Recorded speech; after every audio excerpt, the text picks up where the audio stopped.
Grube mag joma mine moke counties ma Bomet, Kiambu, Samburu kod Homa Bay ochako campaign matiego joma nyiri ne telo ka giwacho ni joma mine pok omi jip moromo e pacho ka.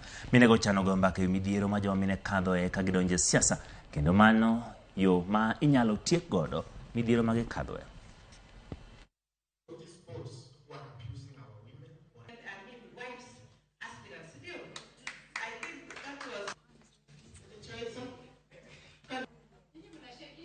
And today we are here to support the campaign being run by the Social Justice League of 50-50 for women. We strongly believe that women, especially young women, should take up leadership positions, and especially in politics. So we are basically coming together to champion and rally around young women who are aspiring to get into politics, show them our support, but also most importantly, work to challenge attitudes and perceptions in the community. Want to increase the representation of women in politics, especially in elective seats, and that is why we're in Bomet today, to kind of find out the barriers that are affecting women in Bomet County. I've come here today to support women in leadership, young women in leadership, and also young women in leadership, young women with disabilities in leadership also, in politics.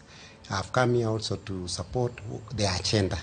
We have come here also to say that, please, let's work together. We as men, we are going to support you fully to work towards your agenda, to attain 50-50 representation in politics.